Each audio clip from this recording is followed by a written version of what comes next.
नमस्कार विद्यार्थियों, अथर्व एजुकेटर के इस YouTube प्लेटफॉर्म पर एक बार पुनः आपका स्वागत है।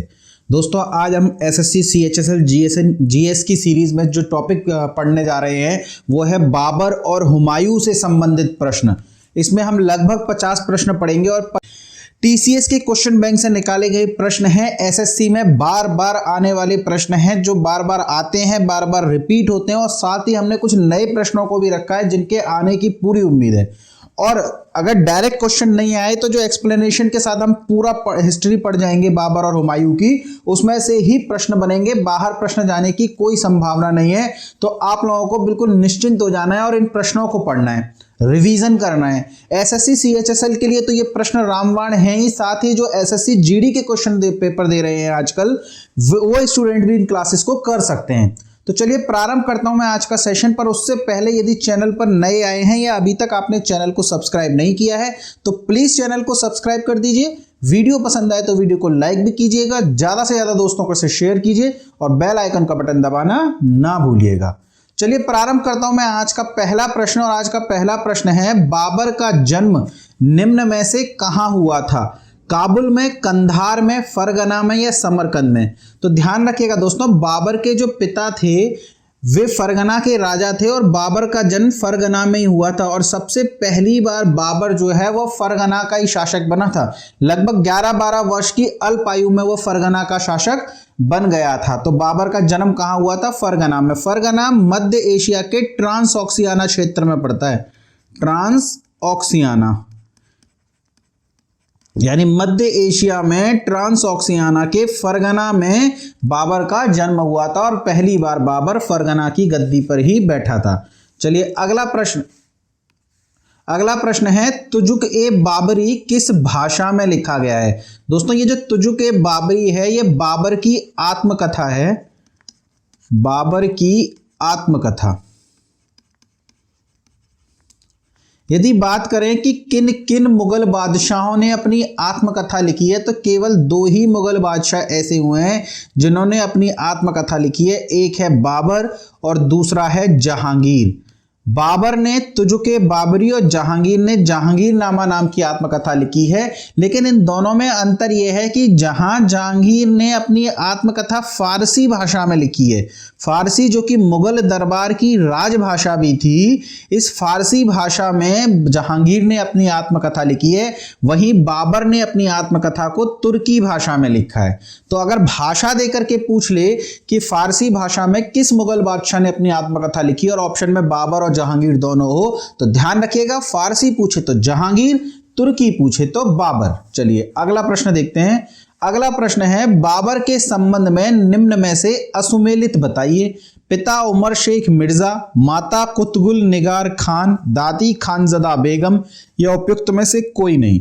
तो ध्यान रखिएगा, बाबर के कुछ संबंधी हैं जो किसी न किसी वजह से इंपॉर्टेंट हो जाते हैं, आपको वो नाम याद रखने हैं। जैसे कि इसके पिता का नाम उमर शेख मिर्जा था, ये बिल्कुल सही है। माता का नाम कुतुबुल निगार खान था, किंतु दादी का नाम इसकी खानजदा बेगम नहीं था, बल्कि खानजदा बेगम जो है वो इसकी बहन का नाम था, जबकि इसकी दादी का नाम था दौलगत एहसान बेगम।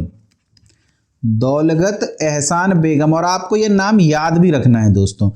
अब हम माता पिता के नाम तो अक्सर शासकों के याद रख लेते हैं, पर दादी का नाम तो नहीं याद रखते। फिर ऐसा क्यों कि हमें बाबर की दादी का नाम याद रखना है? वो इसलिए दोस्तों कि बाबर के पिता की जब मृत्यु हुई थी तब बाबर के पास फरगना का ही एक छोटा सा राज्य था और उसकी खुद की आयु भी बहुत छोटी थी, यानी 11-12 वर्ष। और उस फरगना के इस राज्य पर भी इसके मामा और चाचा कब्जा करना चाहते थे, यानी बाबर के सामने बहुत सारी समस्याएं थी। तब इसकी दादी दौलगत एहसान बेगम के प्रयासों से बाबर को फरगना की राजगद्दी प्राप्त हुई। आप ऐसे याद कर सकते हैं कि बाबर के दादी के एहसान से ही उसे फरगना की दौलत प्राप्त हुई। तो दौलगत एहसान बेगम के प्रयासों से बाबर को फरगना की गद्दी प्राप्त हुई। और बाबर के बाद हुमायूं शासक बना और हुमायूं का एक बेटा अकबर, हालांकि वो उस समय अकबर नहीं था, जलाल था, बचपन में उसका नाम जलाल था।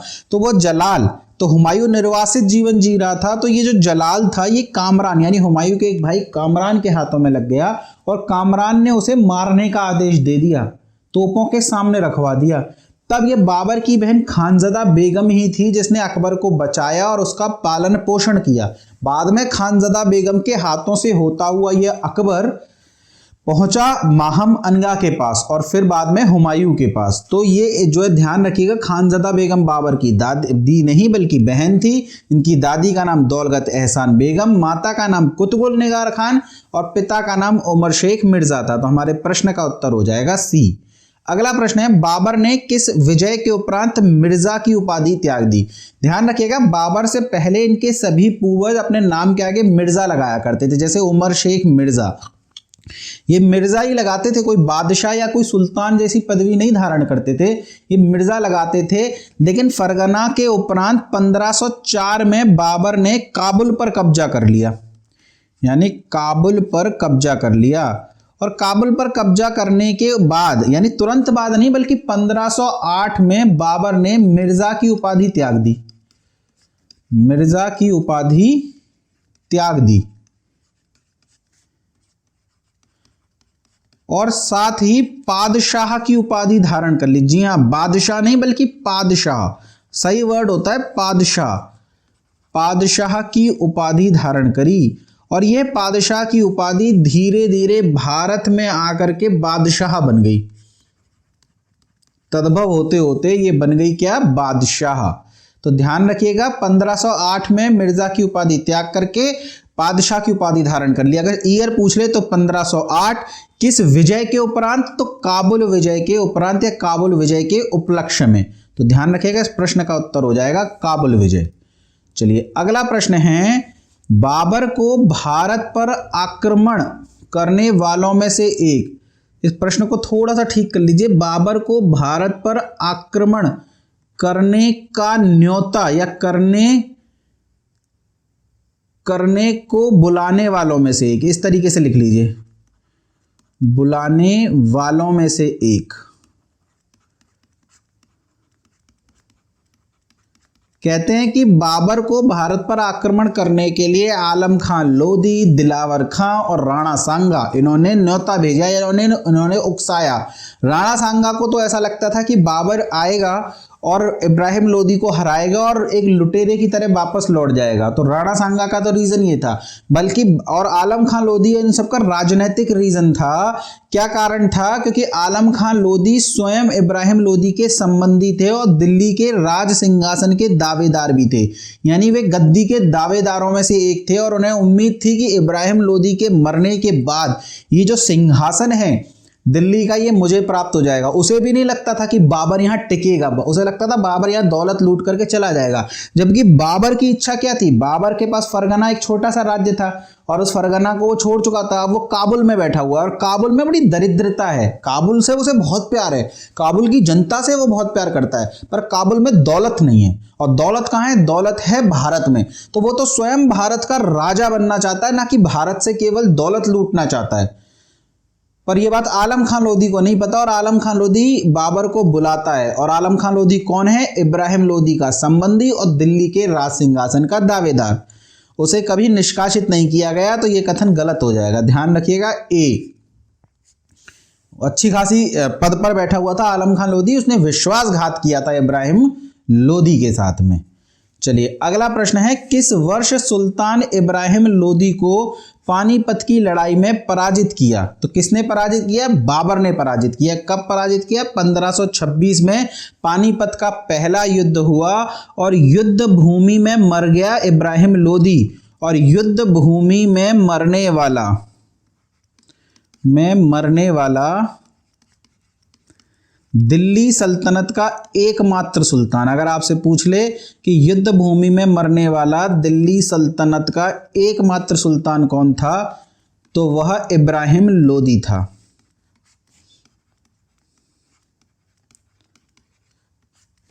तो युद्ध भूमि में मरने वाला दिल्ली सल्तनत का एकमात्र सुल्तान इब्राहिम लोधी था। सन 1526 में पानीपत के युद्ध में बाबर के विरुद्ध लड़ते हुए मारा गया। चलिए अगला प्रश्न है, निम्न में से किसने बाबर को कलंदर की उपाधि दी। उमर शेख मिर्जा ने, फरगना की जनता ने, भारत की जनता ने या काबुल की जनता ने? तो ध्यान रखना, बाबर को कलंदर की उपाधि दी थी काबुल की जनता ने। काबुल की जनता जो अत्यंत निर्धन थी, दुखों में अपना जीवन व्यतीत कर रही थी, और वहां का राजा था बाबर, और बाबर भी काबुल की जनता के दुखों को दूर करने के लिए कुछ विशेष कर नहीं पा रहा था, क्योंकि उसके स्वयं के पास कोई खास दौलत नहीं थी। तो भारत में जब उसने आक्रमण किए, लगातार 5 आक्रमण किए, 5 आक्रमणों में उसे कुछ प्राप्त नहीं हुआ विशेष, बल्कि निर्धनता होती चली गई। पर उसको पता था कि भारत में बहुत ज्यादा दौलत है। जब उसने छठा आक्रमण किया पानीपत के युद्ध में और इब्राहिम लोदी को पराजित कर दिया, तो भारत की गद्दी उसे प्राप्त हो गई, साथ ही भारत की अकूत संपदा भी प्राप्त हुई। और कहते हैं कि भारत की संपदा प्राप्त होने के बाद काबुल की जनता में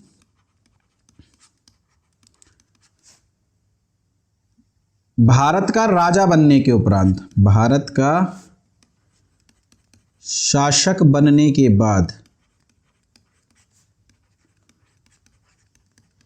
सोने चांदी के सिक्के बंटवाए, सोने चांदी के सिक्के बंटवाए। अब जब सोने चांदी के सिक्के बंटवाए तो काबुल की जनता बहुत प्रसन्न हो गई कि भैया देखो ये राजा कितना बढ़िया है, भारत पर चला गया, भारत का राजा बन गया। फिर भी काबुल की जनता का बड़ा ध्यान रख रहा है, ये तो बड़ा ही कलंदर है, बहुत ही दानी आदमी है। तो काबुल की जनता ने बाबर को जो उपाधि दी वह उपाधि थी कलंदर की। चलिए अगला प्रश्न है, बाबर द्वारा शाहरुख नामक सिक्का चलाया गया, यह सिक्का किस धातु से निर्मित था? तो बाबर ने भारत में एक शाहरुख नाम का सिक्का चलाया और यह जो सिक्का है ये चांदी से निर्मित था। ध्यान रखिएगा, यह तैमूर का पुत्र था शाहरुख, तैमूर का पुत्र, और जो बाबर है ये तैमूर के ही वंशज हैं। तो तैमूर के पुत्र शाहरुख के नाम पर इसने सिक्का चलाया। इस सिक्के में एक तरफ तो बाबर का और शाहरुख का नाम गुदा हुआ था और दूसरी तरफ चारों खलीफाओं का नाम था, चारों खलीफाओं का नाम। और ये जो सिक्का था, इस सिक्के का नाम था शाहरुख। किस धातु का सिक्का था? चांदी का। तो ध्यान रखिएगा, सोने का सिक्का बाबर ने नहीं चलाया है, ये बात भी याद रखिएगा। बाबर ने जो सिक्का चलाया है वो सिक्के का नाम है शाहरुख, और शाहरुख नामक सिक्का चांदी का था। चलिए अगला प्रश्न है, पानीपत का प्रथम युद्ध किस किस के मध्य हुआ था? तो पानीपत का प्रथम युद्ध 1526 में बाबर और इब्राहिम लोदी के मध्य हुआ था। इस युद्ध में इब्राहिम लोदी की मृत्यु हुई थी और युद्ध के मैदान में मरने वाला एकमात्र सुल्तान था इब्राहिम लोदी। और हमें पता होना चाहिए कि इसी युद्ध के उपरांत बाबर ने दिल्ली की गद्दी पर कब्जा कर लिया था।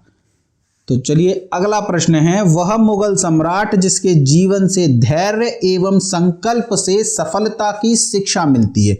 देखिए, धैर्य रखना पड़ता है और संकल्प दृढ़ होना चाहिए, जब भी सफलता मिलती है। जैसे आप में से बहुतों का संकल्प दृढ़ होगा कि हमें बहुत ज़्यादा पढ़ना है और हमें एसएससी में सिलेक्शन लेना है, हमें यूपीएससी में सिलेक्शन लेना है, हमें आईएएस बनना है, हमें इनकम टैक्स ऑफिसर बनना है, लेकिन आपका धैर्य जवाब दे जाता है।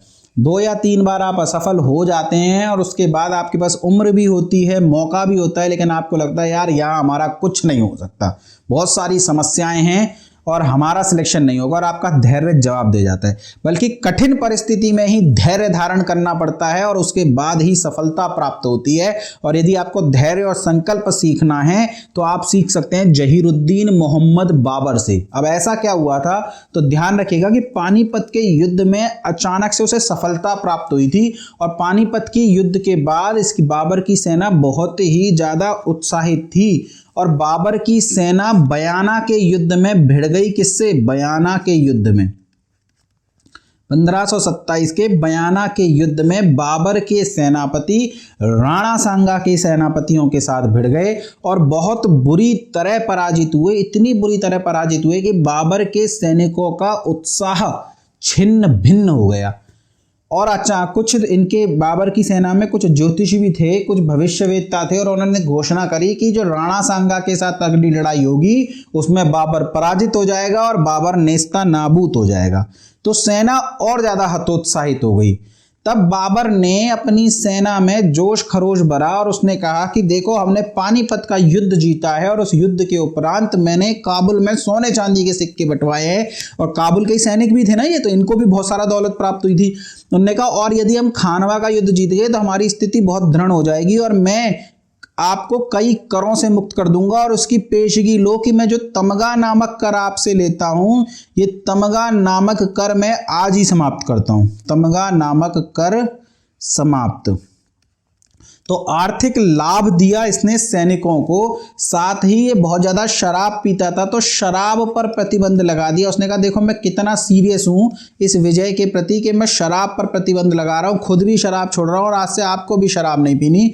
तो मौलिक इसने सुधार करे। साथ ही इस युद्ध में इसने जिहाद का नारा दिया। ये था तुरुप का इक्का, जिहाद का नारा, यानी कि जो युद्ध राजनीतिक था उसे अब इसने धार्मिक रूप दे दिया। और उसने कहा कि ये हम कोई राजनीति के लिए, कोई सत्ता के लिए नहीं लड़ रहे, बल्कि हम लड़ रहे धर्म के लिए। हम मुसलमान हैं और हमें इन हिंदुओं का नाश करके भारत में मुस्लिम सत्ता को स्थापित करना है। राणा सांगा जो कि एक हिंदू है जिसे बाबर काफिर कहता था, और उस युद्ध में बाबर ने जिहाद का नारा दिया।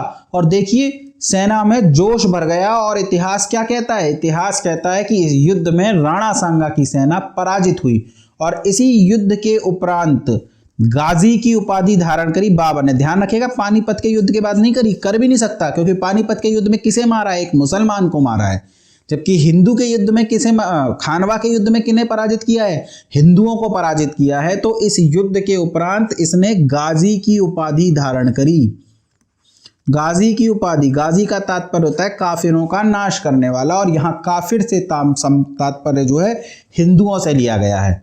तो गाजी की उपाधि किस युद्ध के उपरांत धारण करी? तो खानवा के युद्ध के उपरांत। यहाँ लिख लीजिए, खानवा के युद्ध में, खानवा के युद्ध, ये सारी घटनाएं खानवा के युद्ध की हैं। चलिए, अगला प्रश्न है, बाबर के द्वारा निम्न में से कौन सी नई लेखन शैली विकसित की गई? बाबर जो कि स्वयं बहुत अच्छा लेखक था, उसने अपनी आत्मकथा तुझके बाबरी लिखी है, साथ ही उसने काव्य ग्रंथ दीवान लिखा है, खते बाबरी लिखी है, और इसके अलावा उसने एक नई लेखन शैली भी विकसित करी थी। और उस लेखन शैली का नाम क्या था? उस लेखन शैली का नाम था मुबैयान। अगला है, पानीपत के युद्ध में बाबर की जीत का मुख्य कारण क्या था? उसकी घुड़सवार सेना, उसकी सैन्य कुशलता, तुलगमा पद्धति, अफगानों में आपसी फूट। देखिए, घुड़सवार सेना, सैन्य कुशलता, उसकी खुद की उसका कुशल नेतृत्व, अफगानी राजा का अकुशल होना, ये सब विजय के कारण थे। लेकिन जो बाबर की विजय का जो मुख्य कारण था वह था तुलगमा पद्धति। ये तुलगमा पद्धति सैनिकों को विशेष रूप से खड़ा करने की, यानी व्यू रचने की जो है एक तरीका था, और इससे ये भारतीय सैनिकों के लिए बड़ी नया था। इस व्यू रचना से भारतीय सैनिक अपरिचित थे, और जब बाबर ने इस पद्धति का प्रयोग किया तो इब्राहिम लोदी की विशाल सेना भी बाबर के आगे पराजित हो गई। ये तुलगमा पद्धति बाबर ने शैबानी खां से सीखी थी। शैबानी खां, और शैबानी खां कोई इसका गुरु नहीं था, उसने ये पद्धति से सिखाई नहीं थी, बल्कि शैबानी खां समरकंद का राजा था, और बाबर और शैबानी खां के बीच में अक्सर युद्ध होते रहते थे, और शैबानी खां ने तुलगमा पद्धति का प्रयोग करके बाबर को पराजित किया था। क्योंकि उस समय बाबर के लिए पद्धति नहीं थी, तो बाबर पराजित हो गया। लेकिन बाबर अपनी हार से सीखता था, और बाबर ने इस तुलगमा पद्धति जो एक दिन उसकी हार का कारण बना, उसे सीखा और उसे विजय में तब्दील कर दिया।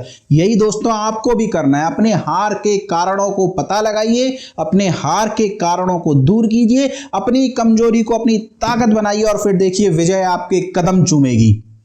तो बाबर की विजय का मुख्य कारण क्या था? तुलगमा पद्धति। और तुलगमा पद्धति उसने किससे सीखी? उज्बेकों से, शैबानी खां से।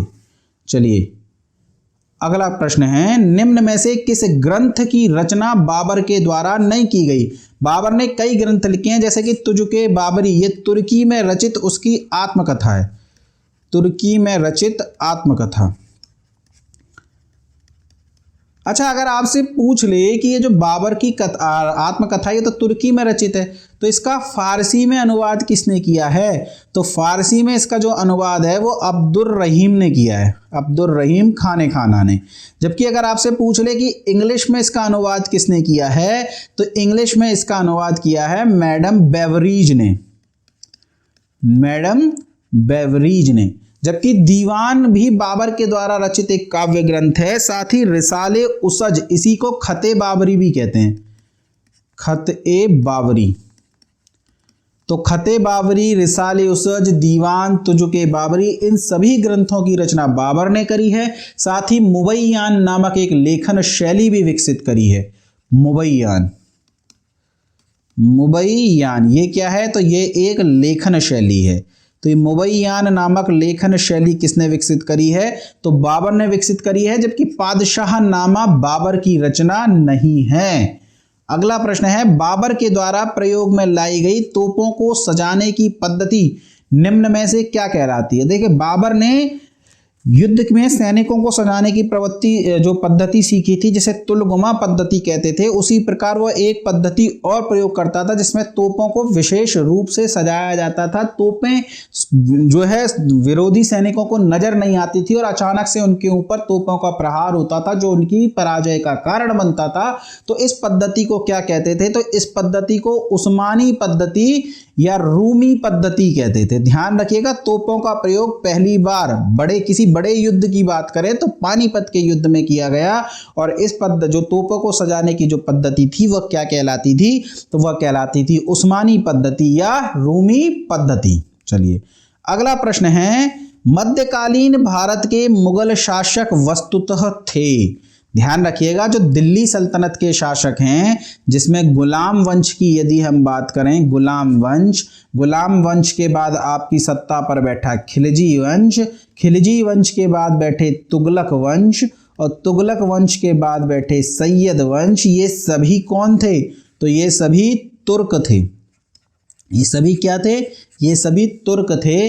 बात करें अगर हम लोधी वंश की, लोधी वंश, या फिर हुमायूं के बाद कुछ समय तक सूर वंश, शेरशाह सूरी और उसके वंशज गद्दी पर बैठेंगे, ये दोनों अफगान थे। ये दोनों क्या थे? अफगान थे। जबकि यदि बात करें हम मुगलों की, तो मुगलों में चंगेज खां और तैमूर, तैमूर तुर्क था, चंगेज खां मंगोल था। इन दोनों का ही रक्त था, इस वजह से इन्हें चगताई तुर्क कहते हैं। चगताई तुर्क, चंगेज खां के वंशज के नाम पर चगताई और तुर्क, तो चगताई तुर्क कहा जाता है मुगल शासकों को। तो ध्यान रखिएगा, तुर्क और चगताई तुर्क दोनों ही ऑप्शन में हो तो आपको चगताई तुर्क करना है, और यदि चगताई तुर्क ऑप्शन में ना हो, मंगोल और तुर्क पूछा जाए तो आप तुर्क कीजिएगा, क्योंकि पिता की ओर से ये तैमूर के वंशज थे और वंश चलता है पिता की ओर से। जबकि माता की ओर से ये किसके वंशज थे? तो ये चंगेज खां के वंशज थे। चलिए, अगला प्रश्न है, निम्नलिखित में से किस एक युद्ध में एक पक्ष द्वारा प्रथम बार तोपों का उपयोग किया गया? देखिए, सबसे पहली बार तोपों का अगर प्रयोग किया गया किसी बड़े युद्ध में तो वह पानीपत का युद्ध है। जबकि सबसे पहली बाबर ने पानीपत के युद्ध से पहले 5 बार भारत पर आक्रमण किया, और सबसे पहली बार 1519 में बाजौर और भेरा पर आक्रमण किया। बाजौर एवं भेरा, पहले भेरा को जीता था फिर बाजौर को, तो ध्यान रखिएगा, बाजौर और भेरा पर आक्रमण किया। और इसी युद्ध में पहली बार तोपों का प्रयोग किया, पहली बार तोपों का,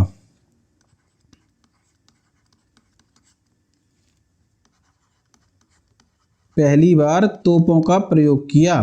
लेकिन किसी बड़े युद्ध में तोपों का प्रयोग किया गया है तो वह युद्ध था पानीपत का युद्ध। तो प्रश्न का उत्तर हो जाएगा पानीपत का युद्ध। चलिए, अगला है, बाबर के संबंध में निम्न में से सत्य कथन को पहचानिए। पिता की ओर से चंगेज खान का 5वां वंशज था, माता की ओर से तैमूर का 14वां वंशज था। बाबर ने भारत में पहला आक्रमण 1515 ईस्वी में किया था, या मुल्ला मुर्शीद को बाबर ने दूत बनाकर इब्राहिम लोदी के दरबार में भेजा? बताइए इस प्रश्न का उत्तर। देखें आपको आता है कि नहीं। तो देखिए, पिता की ओर से चंगेज खां का 5वां वंशज था। पिता की ओर से 5वां वंशज तो था, लेकिन चंगेज खां का नहीं था, बल्कि किसका था? तैमूर का था। तो ये गलत हो जाएगा। माता की ओर से 14वां वंशज था, पर तैमूर का नहीं था बल्कि किसका था? चंगेज खां का था, चंगेज खां का। तो ये भी गलत हो जाएगा। बाबर ने भारत पर पहला आक्रमण 1515 में नहीं बल्कि 1519 में बाजौर और भेरा पर किया था, तो ये भी गलत हो जाएगा। और बाजौर और भेरा पर आक्रमण करने के बाद उसने मुल्ला मुर्शीद को दूत बनाकर इब्राहिम लोदी के दरबार में भेजा था, तो यही सही है। आपसे पूछा जा सकता है कि इब्राहिम लोदी के दरबार में आने वाले बाबर के दूत का नाम क्या था? तारदी बेग, बैरम खां, हिंदू बेग, मुल्ला मुर्शीद। तो ध्यान रखिएगा उसका नाम था मुल्ला मुर्शीद। चलिए अगला प्रश्न है, निम्न में से किसे बाबर ने बाजौर और भेरा का प्रशासक नियुक्त किया? 1519 में बाजौर और भेरा पर पहली बार आक्रमण किया। यूसुफ जई जाति रहती थी यहां पर, तो किस जाति के विरुद्ध? यूसुफ जई जाति। ध्यान रखिएगा, इसी यूसुफ जई जाति के विद्रोह का दमन करते समय बीरबल की मृत्यु होगी बाद में। तो ये यूसुफ जई जाति बाजौर और भेरा के इलाके में रहती थी। तो इस बाजौर और भेरा पर जब विजय प्राप्त करी तो मुल्ला मुर्शीद को दूत बनाकर इब्राहिम लोदी के दरबार में भेजा। और बाबर यहाँ बैठा थोड़ी रहेगा, बाबर को तो वापस जाना है ना काबुल। तो बाबर वापस जाते समय हिंदू बेग को यहाँ का प्रशासक नियुक्त करके गया था। तो ध्यान रखिएगा, बाबर ने बाजौर और भेरा का प्रशासक किसे नियुक्त किया? तो प्रश्न का उत्तर हो जाएगा हिंदू बेग।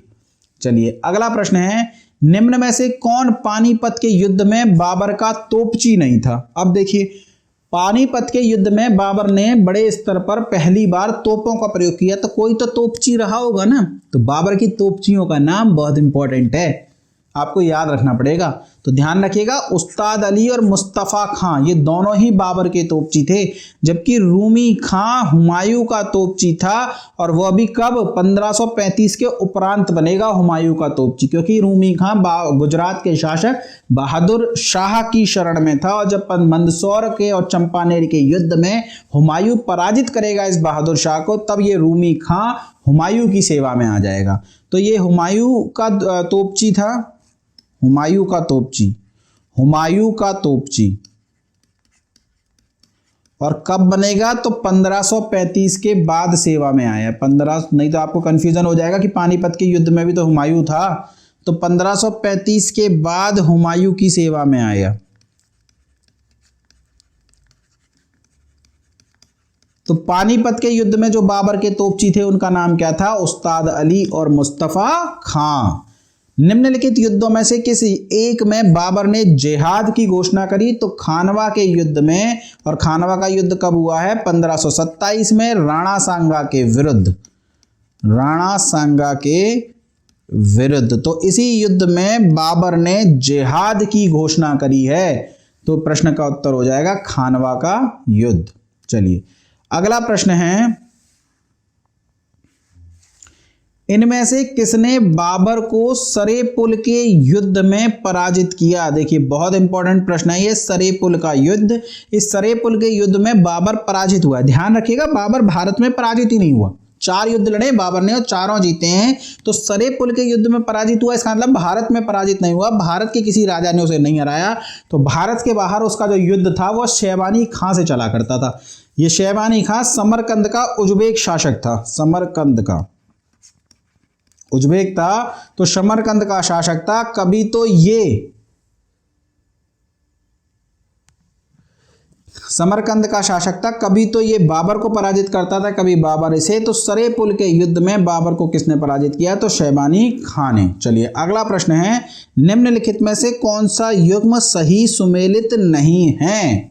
पानीपत का युद्ध 1526 बिल्कुल सही है। पानीपत का युद्ध 1526 में इब्राहिम लोदी के विरुद्ध लड़ा गया। इसमें इब्राहिम लोदी पराजित हुआ, मारा गया और युद्ध के मैदान में मरने वाला एकमात्र सुल्तान था इब्राहिम लोदी। याद रखिएगा, इंपॉर्टेंट बात है। खानवा का युद्ध 1527 में लड़ा गया। इसी युद्ध में तमगा नाम का कर हटा दिया बाबर ने, शराब पर प्रतिबंध लगा दिया, जिहाद की घोषणा कर दी। घाघरा का युद्ध और चंदेरी का युद्ध, तो ध्यान रखिएगा, घाघरा का युद्ध तो 1529 में ही लड़ा गया है बंगाल और बिहार की संयुक्त सेना के विरुद्ध।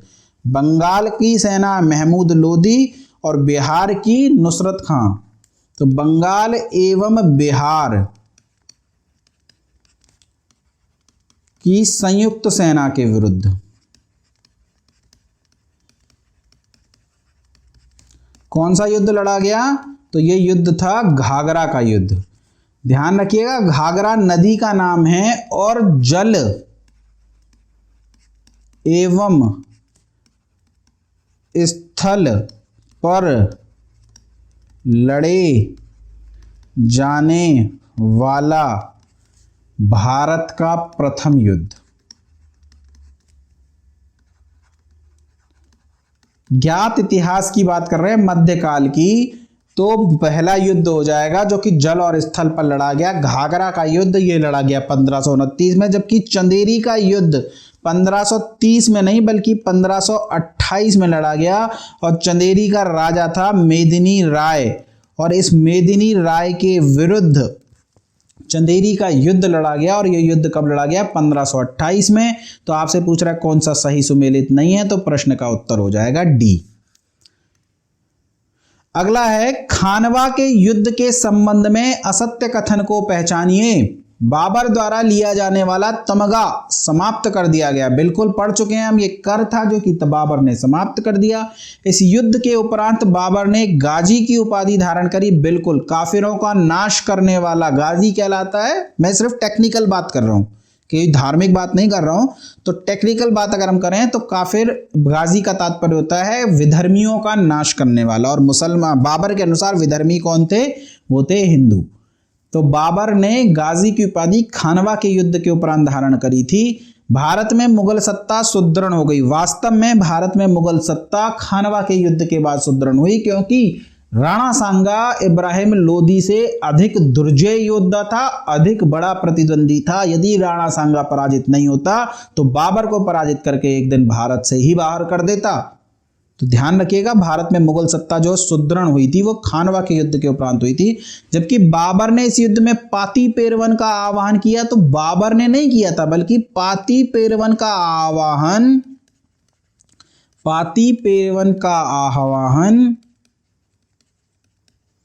राणा सांगा के द्वारा किया गया था। राणा सांगा के द्वारा। क्या होता है ये पाती पेरवन?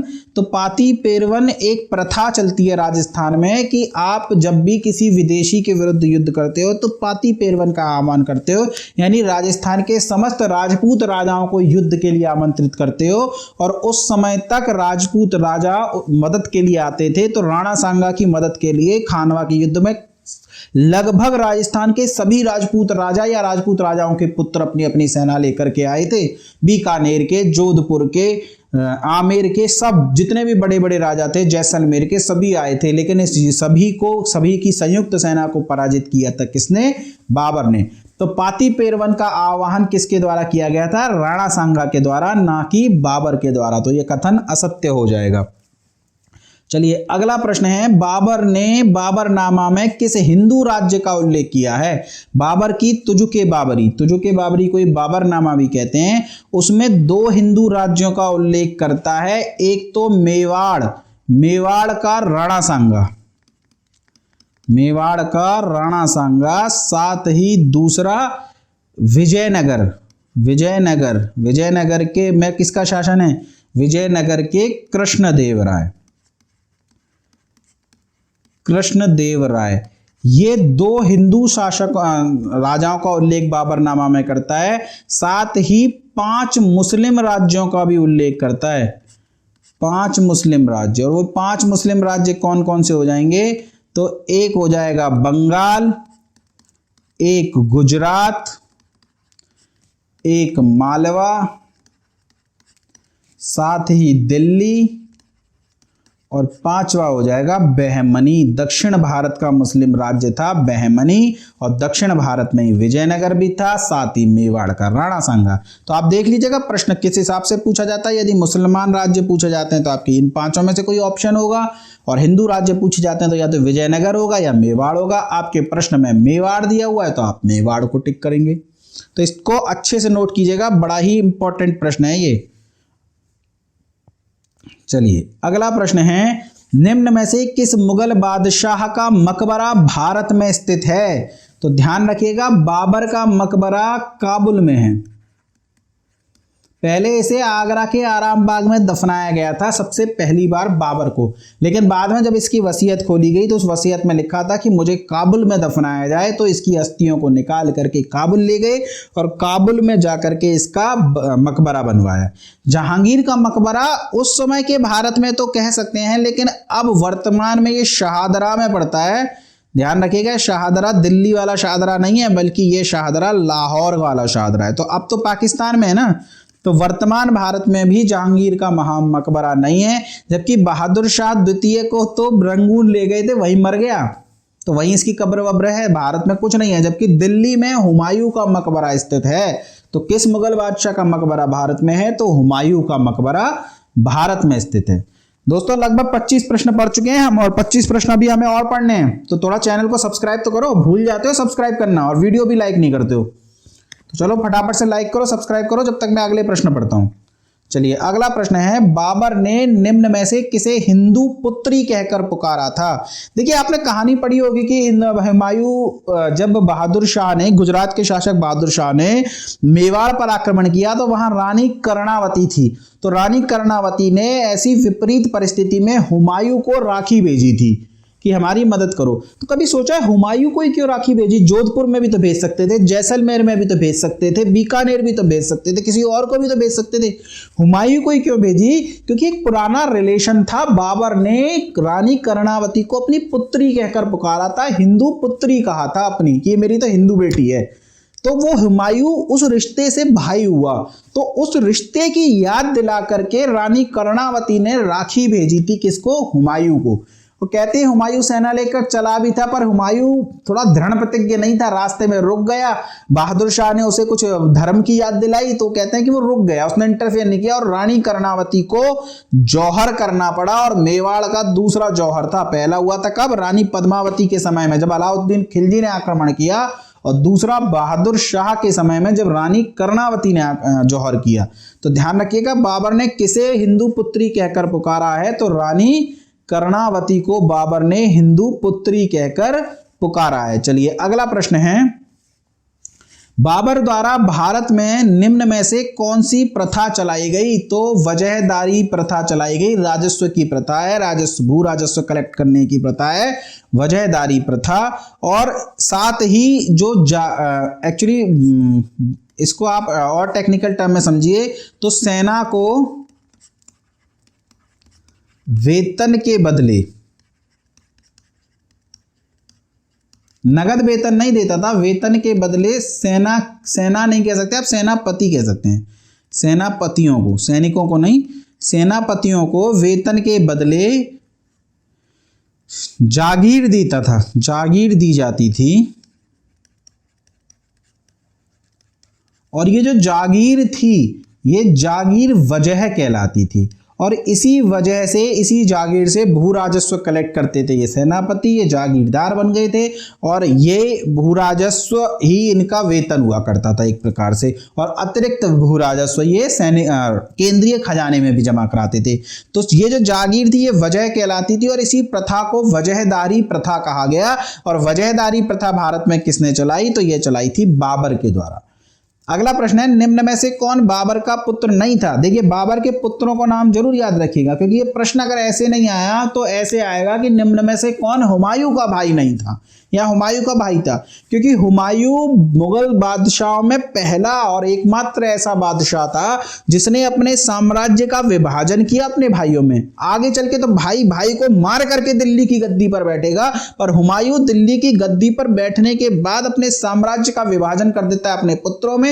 किसकी इच्छा अनुसार? अपने पिता बाबर की इच्छा अनुसार। तो कौन कौन थे बाबर के पुत्र? तो ध्यान रखिएगा, अस्करी बाबर का पुत्र था, हिंदाल बाबर का पुत्र था, कामरान बाबर का पुत्र था, साथ ही हुमायूं भी बाबर का पुत्र था। यानी बाबर के 4 पुत्र थे। जबकि सुलेमान मिर्जा हुमायूं का चचेरा भाई था, इसको भी जागीर दी थी, बदख्शां की जागीर दी थी, पर यह बाबर का पुत्र नहीं था, बल्कि बाबर के भाई का पुत्र था, हुमायूं का चचेरा भाई था।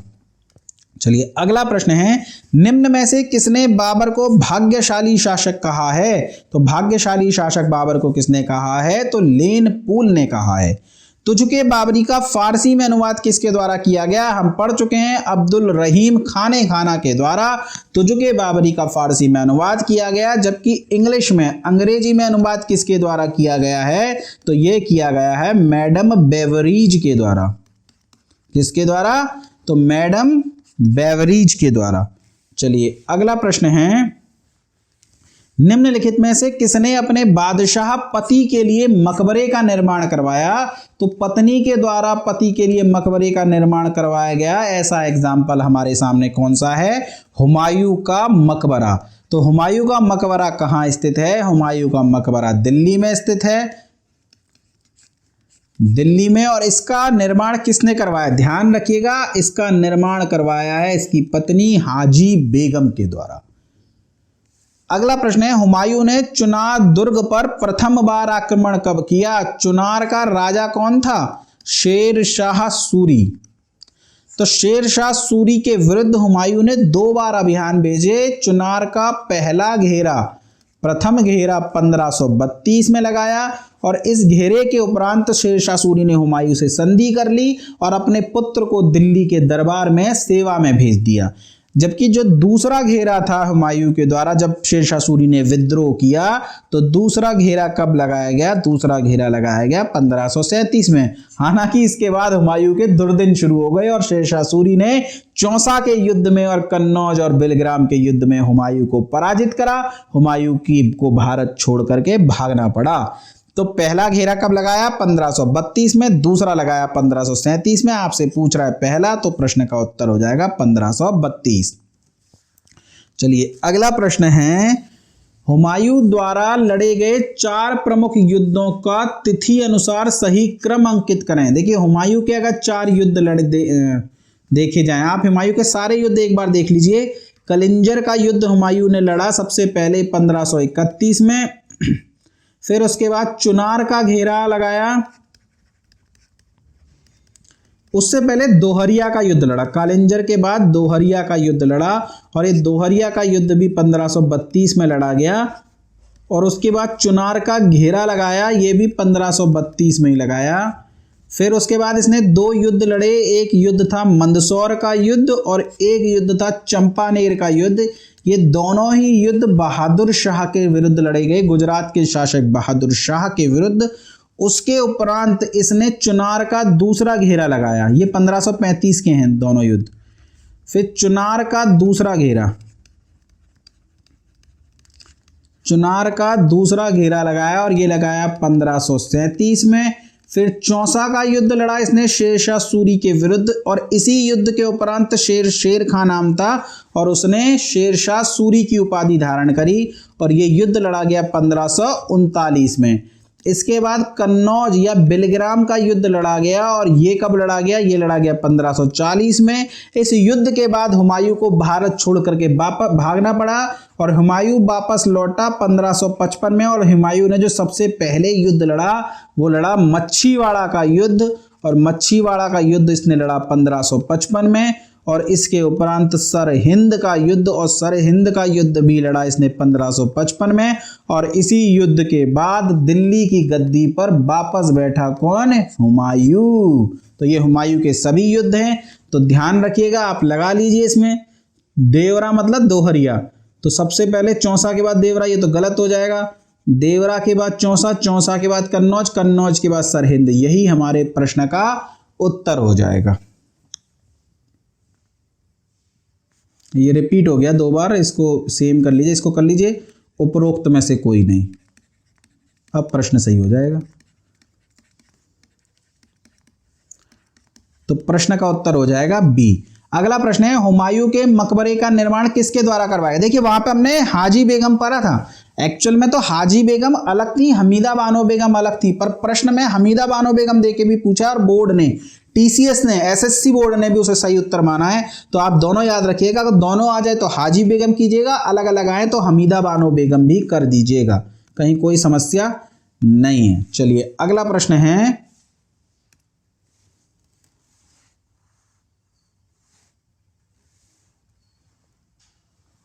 शेरशाह सूरी के किस उत्तराधिकारी को पराजित कर हुमायूं ने अपना राज्य वापस लिया? तो सरहिंद के युद्ध में हुमायूं ने इस्लाम शाह सूरी को पराजित करा और दिल्ली की सत्ता पर पुनः बैठा। तो सरहिंद का युद्ध कब लड़ा गया? 1555 में। किसके विरुद्ध?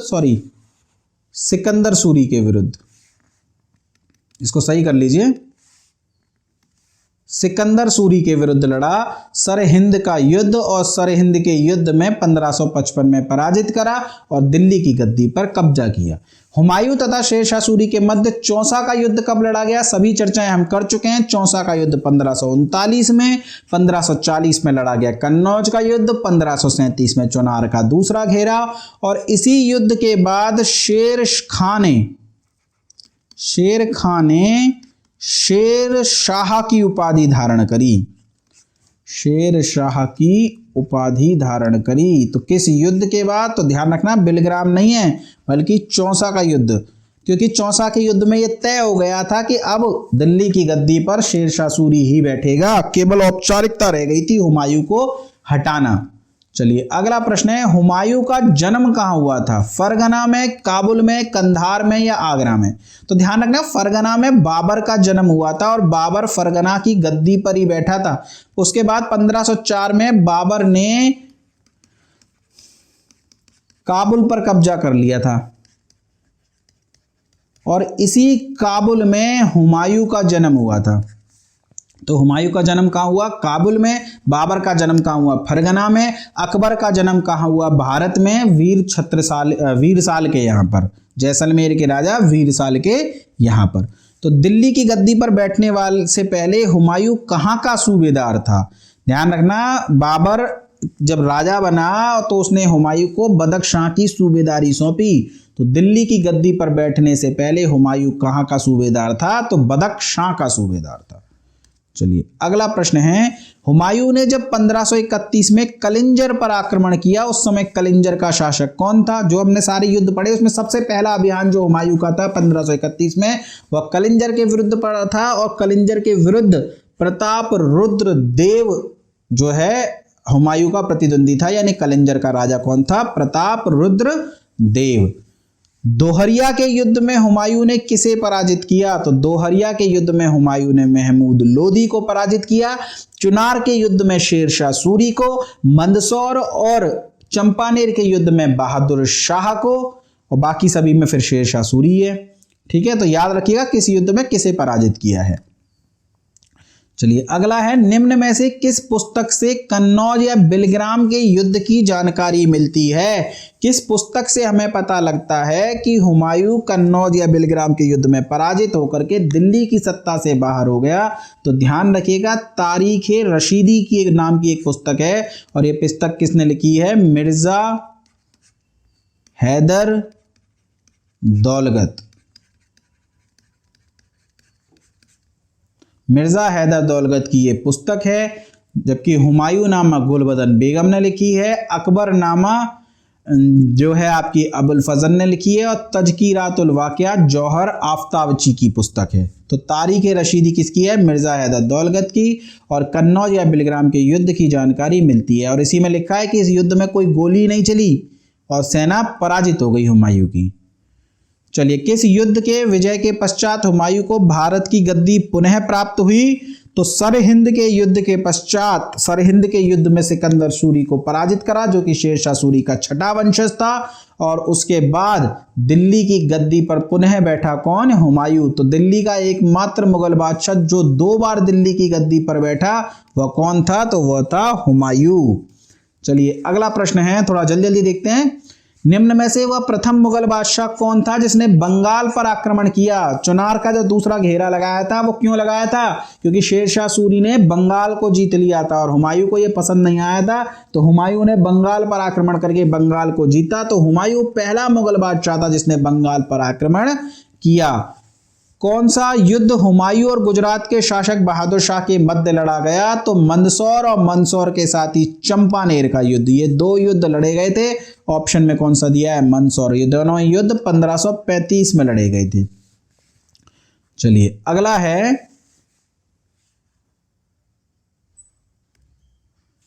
अबुल फजल के द्वारा हुमायूं को क्या कहकर पुकारा है? अबुल फजल ने अपनी पुस्तक अकबरनामा में हुमायूं को इंसान कामिल यानी श्रेष्ठ मानव कहकर पुकारा है। तो इंसान कामिल कहा है अबुल फजल ने। किसे कहा है? हुमायूं को।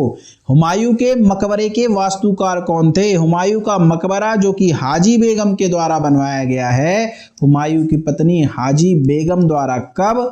अकबर के काल में। किसके काल में पूछा जाए ना तो ध्यान रखिएगा, पढ़ लीजिएगा प्रश्न क्या पूछ रहा है। अकबर के शासन काल में। तो किसके काल में? अकबर के शासन काल में। किसने बनवाया? हाजी बेगम ने। और किसने बनाया? तो मिराक मिर्जा ग्यास इसके वास्तुकार थे। चलिए अगला है, निम्न में से किसकी कब्र हुमायूं के मकबरे में स्थित नहीं है? देखिए हुमायूं के मकबरे में हुमायूं के साथ बहुत लोगों की कब्र स्थित है, जिसमें उसकी पत्नी हमीदा बानो बेगम जो कि अकबर की माता। ये कौन है? ये अकबर की माँ है, सगी माँ है, अकबर की माँ। और हुमायूं शाहजहां का सबसे बड़ा बेटा दारा शिको, इसकी कब्र भी हुमायूं के मकबरे में है। जबकि जहांदार शाह, बहादुर शाह प्रथम के बाद शासक बनेगा जहांदार शाह, मुगल शासक, इसकी भी कब्र हुमायूं के मकबरे में है। जबकि औरंगजेब, इसकी कब्र कहाँ है? इसकी कब्र तो खुलदाबाद में है, दक्षिण भारत में औरंगाबाद के निकट खुलदाबाद में औरंगजेब की कब्र है। तो हुमायूं के मकबरे में नहीं है औरंगजेब की कब्र। बंगाल की राजधानी गौड़ पर कब्जा करने के बाद हुमायूं ने उसका नाम क्या रखा? तो बंगाल पर आक्रमण करने वाला पहला शाह मुगल बादशाह था हुमायूं, और हुमायूं ने इसका नाम रखा था जन्नताबाद। ध्यान रखना, खिजराबाद चित्तौड़ का नाम रखा था अलाउद्दीन खिलजी ने। और खिजराबाद जो है सैयद वंश के शासक खिज्र खान ने दिल्ली के पास एक नगर बसाया, उसका नाम भी खिजराबाद था। ठीक है, तो ध्यान रखिएगा, प्रश्न का उत्तर हो जाएगा जन्नताबाद। चलिए अगला प्रश्न है, निम्न में से किस विद्वान का कथन है कि गुजरात एवं मालवा हुमायूं को पके हुए आमों की भांति मिले? तो गुजरात और मालवा हुमायूं को बड़ी आसानी से मिल गए थे, और जितनी शीघ्रता से मिले थे उतनी शीघ्रता से उसके हाथों से भी निकल गए। गुजरात और मालवा पर हुमायूं ने कब्जा करा, अपने भाई हिंदाल को वहां का प्रशासक नियुक्त करा, वापस लौटा, और गुजरात के बादशाह ने दोबारा उस पर अटैक करा और हिंदाल वहां से भाग गया, और वापस गुजरात और मालवा जो है गुजरात के शाह राजा बहादुर शाह को मिल गए। जबकि हुमायूं को वहां टिकना चाहिए था थोड़े दिन। तो कहते हैं कि पके हुए आम की भांति, यानी जितनी आसानी से मिले उतनी आसानी से हजम भी हो गए, यानी लेन पूल ने यह कथन दिया था। तो भारत के मुगल शासक बनने पर जहीरुद्दीन मोहम्मद ने क्या नाम रखा? तो जहीरुद्दीन मोहम्मद बाबर का नाम था। तो ध्यान रखिएगा, जहीरुद्दीन मोहम्मद ने मुगल शासक बनने के बाद बाबर नाम रखा। तो भारत के मुगल शासक बनने पर जहीरुद्दीन मोहम्मद का नाम बाबर पड़ा। तो दोस्तों ये थे आज के 50 प्रश्न। बताइएगा कमेंट करके आपको इस 50 में से कितने प्रश्न आते थे और आपने कितने प्रश्नों के उत्तर सही दिए हैं। चलिए फिर पढ़ते रहिए, मस्त रहिए, चैनल को शेयर सब्सक्राइब करते रहिए। धन्यवाद दोस्तों।